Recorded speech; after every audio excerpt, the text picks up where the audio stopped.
The wind rolled low across the Wyoming plains, carrying the smell of dry grass and iron-rich soil. The ranch sat alone against the horizon, a scatter of weathered buildings crouched beneath a sky already turning amber with dusk. Caleb Harlan had lived there most of his life, long enough to believe there were no more surprises left in that land. The earth told you its stories plainly, if you knew how to listen. That was before the girl came. She appeared just before sunset, walking up the dirt road like she'd stepped out of a mirage. Dust clung to her boots and the hem of her coat. She couldn't have been more than 17. A dark cloth was wrapped around her head and shoulders, tied carefully at the back of her neck. Caleb noticed the way she held herself, rigid, cautious, like a spooked colt. He stepped off the porch, one hand resting on the rail. "You lost?" he asked. She stopped several feet away. Her hands trembled at her sides. "I need help," she said. Her voice was steady, but thin. "Please." Caleb nodded toward the house. "You can come inside. We've got water." She shook her head quickly. Just listen. I need you to promise something first." That made him pause. "Promise what?" Her fingers clenched into fists. "Please, don't take the cloth off." Caleb frowned. "You hurt." "No." She swallowed. "Not like that." He studied her, weighing the sense of her words. Folks came through the ranch sometimes, runaways, drifters, but this felt different. He nodded slowly. "All right," he said. "I won't." Relief washed through her posture, but it didn't last long. "I need a place to stay. Just for the night." Caleb hesitated. The ranch was isolated, and he'd learned caution the hard way. But something in her tone wasn't demanding. It was pleading. "You can stay in the old bunkhouse," he said. "It's warm. There's food." "Thank you," she whispered. As they walked, Caleb noticed the cloth shift slightly in the wind. It was thick, like burlap lined with softer fabric. It didn't look like a bandage. It looked intentional. Inside the bunkhouse, he lit a lantern and set out a plate of stew. She ate slowly, carefully, never once lifting the cloth. When she finished, she stood. "I should warn you," she said. "People might come looking." "For you?" Caleb asked. "For this place," she said softly. That night, sleep didn't come easy. The wind rattled the windows, and the cattle lowed uneasily. Near midnight, Caleb heard a knock, sharp, urgent. 3 men stood outside, their truck idling behind them. They wore clean boots and practiced smiles. "We're looking for a girl," one said. "She's sick. Dangerous to herself." Caleb's jaw tightened. "Haven't seen anyone." The men exchanged glances. "If you do," another said, "you'll want to keep your distance." When they left, the unease stayed. At dawn, Caleb went to check on the girl. The bunkhouse door was open. She stood inside, staring at the far wall. "They're close," she said without turning.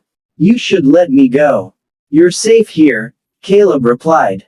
She laughed quietly. "No one's safe." She turned then, and for the first time, he saw fear etched into her posture, not her voice.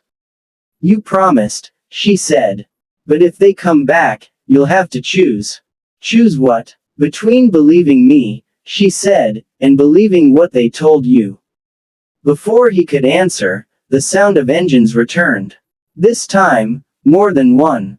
Caleb led her toward the storm cellar beneath the barn.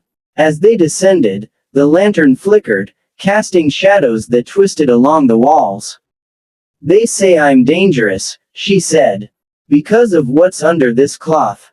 "What is it?" he asked before he could stop himself. She shook her head. "Something they don't want seen." The doors above banged open. Voices echoed. The men were searching. In the darkness of the cellar, the girl backed away.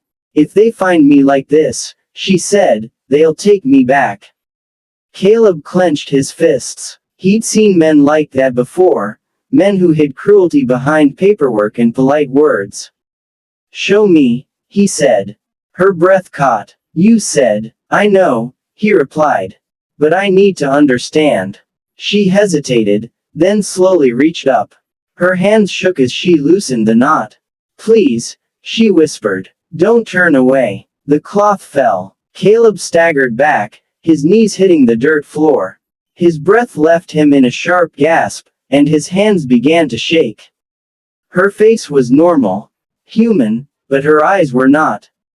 They reflected the lantern light like polished stone, swirling with patterns that seemed to move on their own. Not glowing, not monstrous, just impossibly deep, like looking into a storm from too close. It's not a disease, she said.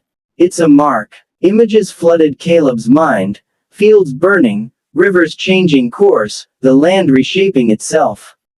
He grabbed the cellar wall to steady himself. They found me because the land reacts to me, she said. I don't control it, not yet. The men shouted above them. They think if they lock me away, she continued, they can control what's coming. Caleb forced himself to meet her gaze again. The shaking didn't stop, but it changed, less fear, more awe. This land, he said hoarsely, it's been restless. She nodded. It's waking up. The cellar door creaked open. Light spilled down the steps. Caleb stood, blocking the view. She's not going anywhere, he said.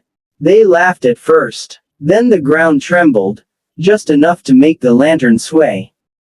The men froze. Caleb didn't look back at the girl, but he felt her presence like gravity. Go, he told them. While you still can. They didn't argue. When the engines faded, silence returned. The girl retied the cloth, her movements careful again. I didn't mean for you to see, she said. Caleb leaned against the wall, breathing hard. I'm glad I did. The sun rose higher, painting the plains gold. Outside, the cattle settled, and the wind softened. You can stay, Caleb said. As long as you need. She nodded, eyes hidden once more. Thank you. And for the first time in years, Caleb felt the land beneath his feet breathe, not with menace, but with promise.